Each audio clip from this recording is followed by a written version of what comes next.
ನಮಸ್ಕಾರ ಸ್ನೇಹಿತರೆ.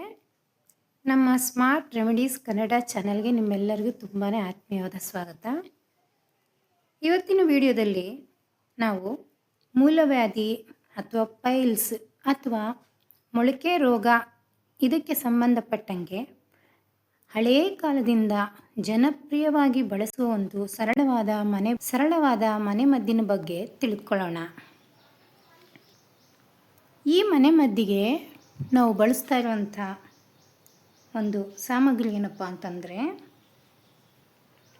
ತಾಜಾ ಹಾಲು, ನಿಂಬೆಹಣ್ಣು, ಎರಡೇ ಪದಾರ್ಥ. ಈ ಎರಡೇ ಪದಾರ್ಥದಿಂದ ನಿಮಗೆ ಬರುವಂಥ ಮೂಲವ್ಯಾಧಿ ಪರಿಹಾರ ತಿಳ್ಕೊಳ್ಳೋಣ.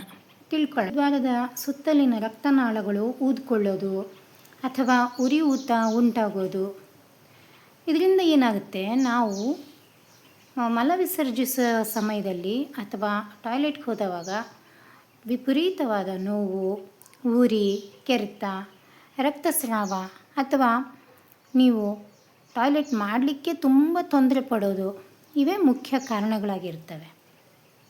ಸಮಸ್ಯೆಗೆ ಮೂಲವ್ಯಾಧಿ ಸಮಸ್ಯೆ ಅಂತ ಹೇಳ್ಬೋದು. ಈ ಸಮಸ್ಯೆ ಏನಕ್ಕೆ ಉಂಟಾಗುತ್ತೆ ನಮ್ಮ ಶರೀರದಲ್ಲಿ ಅಂತಂದರೆ, ನಾವು ನಮ್ಮ ಆಹಾರದಲ್ಲಿ ನಾರಿನಂಶ ಇರುವಂಥ ಆಹಾರಗಳನ್ನು ಕಡಿಮೆ ಸೇವಿಸೋದು, ಕರಿದ ಪದಾರ್ಥಗಳು, ಈ ಥರ ನಾರಿನಂಶ ಫೈಬರ್ ಕಂಟೆಂಟ್ ಇರುವಂಥ ತರಕಾರಿಗಳನ್ನು ಸೇವಿಸದೇ ಇರುವಂಥದ್ದು, ಹಾಗೆ ನೀರನ್ನು ಬಹಳ ಕಡಿಮೆ ಕುಡಿಯೋದು. ಈ ಚಳಿಗಾಲ ಬಂದಾಗಂತೂ ನೀರನ್ನೇ ಕುಡಿಯೋದಿಲ್ಲ ನಾವೆಲ್ಲ.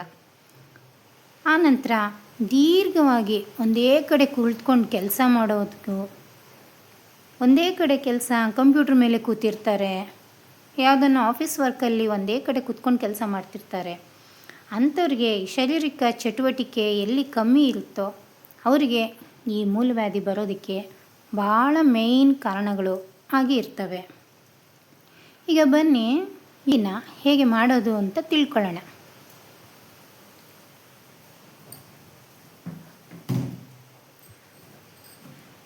ನಾನಿಲ್ಲಿ ಒಂದು ಪ್ಯಾಕೆಟ್ ಹಾಲನ್ನು ತೊಗೊಂಡಿದ್ದೀನಿ. ಇದನ್ನು ಕಾಯಿಸಿಲ್ಲ, ಹಾಗೆ ತೊಗೊಂಡಿದ್ದೀನಿ. ಅದರ ಜೊತೆಯಲ್ಲಿ ದೊಡ್ಡ ಸೈಜ್ ಇತ್ತು ಅಂದರೆ ಒಂದು ನಿಂಬೆಹಣ್ಣು ತೊಗೊಳ್ರಿ, ಚಿಕ್ಕ ಸೈಜ್ ಇತ್ತಂದರೆ 2 ತೊಗೊಳ್ರಿ. ಈಗ ಏನು ಮಾಡಬೇಕು ಅಂತಂದರೆ, ಹಾಲನ್ನು ಕಾಯಿಸಬಾರ್ದು. ಹಾಲನ್ನು ಕಾಯಿಸದೆ ಹಾಗೇ ಈ ಔಷಧಿಯನ್ನು ಮಾಡ್ಕೊಂಡು ಕುಡಿದ್ರೆ ನಿಮಗೆ ಆದಷ್ಟು ಬೇಗ ಪ್ರಭಾವ ಉಂಟಾಗುತ್ತೆ. ರಿಸಲ್ಟ್ಸ್ನಂತೂ ನೀವು ತುಂಬ ಬೇಗ ನೋಡೋಕ್ಕೆ ಸ್ಟಾರ್ಟ್ ಮಾಡ್ತೀರಾ. ಈಗ ಈ ಹಾಲು ಪ್ಯಾಕೆಟನ್ನು ಕಟ್ ಮಾಡಿಕೊಂಡು ಒಂದು ಗ್ಲಾಸಿಗೆ ಹಾಕ್ಕೊಳ್ಳೋಣ.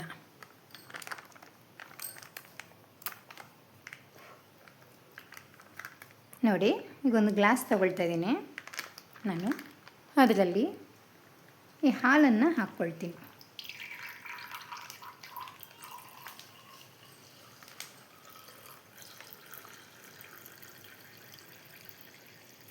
ಈ ರೀತಿ ಹಾಲನ್ನು ಹಾಕ್ಕೊಂಡು ನೆಕ್ಸ್ಟ್ ಏನೂ ಇಲ್ಲ, ಈ ಥರ ನಿಂಬೆಹಣ್ಣು ತೊಗೊಳ್ಬೇಕು. ನಿಂಬೆಹಣ್ಣನ್ನು ಈ ಥರ ಕಟ್ ಮಾಡ್ಕೊಳ್ಬೇಕು. ದೊಡ್ಡದಾದರೆ ಒಂದು ಹಾಫ್ ಲೆಮನ್ ಯೂಸ್ ಮಾಡಿರಿ. ಇದು ಚಿಕ್ಕದಿರೋದು ಕಾರಣಕ್ಕೆ ನಾನು ಒಂದನ್ನು ಯೂಸ್ ಮಾಡ್ತಾಯಿದ್ದೀನಿ.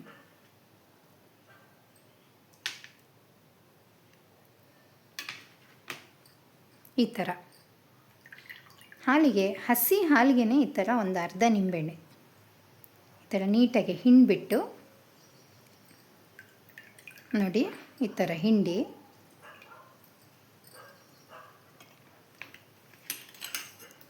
ಈ ಥರ ಹಿಂಡ್ಕೊಳ್ಳಿ. ಅದಾದ ನಂತರ ಸ್ಪೂನಲ್ಲಿ ಕಲಿಸ್ಬಿಟ್ಟು ಭಾಳ ಹೊತ್ತು ಬಿಡಬೇಡ್ರಿ, ತಕ್ಷಣವೇ ಕುಡಿದ್ಬಿಡ್ರಿ.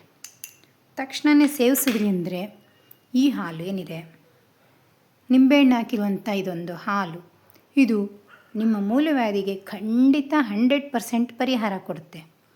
ನೀವು ಮೂಲವ್ಯಾಧಿ ಸ್ಟಾರ್ಟಿಂಗ್ ಸ್ಟೇಜಲ್ಲೇ ಇರುವಾಗಂತೂ ಇದನ್ನು ಯೂಸ್ ಮಾಡಿದ್ರೆ ಖಂಡಿತ ಮನೆಮದ್ದುಗಳಾಗಲಿ ತುಂಬ ಚೆನ್ನಾಗಿ ನಿಮಗೆ ಕೆಲಸ ಮಾಡುತ್ತೆ.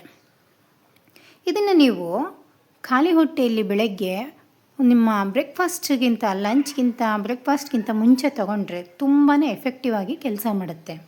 ಅದಾದ ನಂತರ ನಮಗೆ ಬೆಳಗ್ಗಿನ ಕೆಲವೊಂದು ದೇಹದ್ದು ಪ್ರಕೃತಿ ಒಬ್ಬೊಬ್ಬರಿಗೆ ಒಂದೊಂದು ಥರ ಇರುತ್ತೆ. ಕೆಲವರು ಊಟಕ್ಕಿಂತ ಮುಂಚೆ ತಗೊಂಡು ನೋಡಿ, ಇಲ್ಲ ಅಂತಂದರೆ ಊಟ ಆದ ನಂತರ ತೊಗೊಂಡು ನೋಡಿರಿ.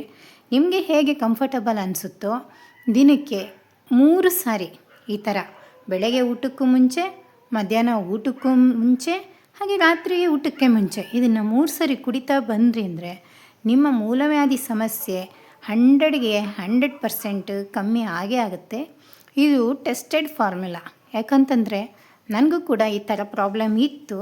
ನಾನು ಕೂಡ ಇದೇ ಮನೆಮದ್ದನ್ನು ಉಪಯೋಗಿಸ್ಕೊಂಡು ನಾನು ನನ್ನ ಮೂಲವ್ಯಾಧಿಯನ್ನು ಸರಿಪಡಿಸ್ಕೊಳ್ತೇನೆ. ಊಟಕ್ಕೆ ಮುಂಚೆ ಆದರೂ ತೆಗೆದುಕೊಳ್ಳಿ, ಅಥವಾ ಆಗಲಿಲ್ಲ ಅಂತಂದರೆ ಊಟ ಆದ ನಂತರನಾದರೂ ತೆಗೆದುಕೊಳ್ಳಿ. ಇದರಿಂದ ಭಾಳ ಬೇಗ ನೀವು ಮೂಲವ್ಯಾಧಿಯಲ್ಲಿ ಎಫೆಕ್ಟ್ ಕಾಣ್ತೀರಾ. ಅದು ಸ್ಟಾರ್ಟಿಂಗ್ ಸ್ಟೇಜ್ ಇದ್ದಾಗಂತೂ ನಿಮಗೆ ಈ ರೆಮಿಡಿ ತುಂಬ ಚೆನ್ನಾಗಿಯೇ ವರ್ಕ್ ಮಾಡುತ್ತೆ ಅಂತ ಹೇಳ್ತಾ ಈ ವಿಡಿಯೋನ ಮುಗಿಸ್ತಾ ಇದ್ದೀನಿ. ನಿಮಗೇನಾದರೂ ಈ ವಿಡಿಯೋ ಯೂಸ್ಫುಲ್ ಅಂತ ಕಾಣಿಸ್ತು ಅಂದರೆ ದಯವಿಟ್ಟು ಒಂದು ಶೇರ್ ಮಾಡಿ, ಒಂದು ಲೈಕ್ ಬಟನ್ ಒತ್ತಿ, ಹಾಗೆ ನನ್ನ ಚಾನಲನ್ನು ಸಬ್ಸ್ಕ್ರೈಬ್ ಮಾಡಿಕೊಂಡು ನೋಡಿ. Thank you for watching.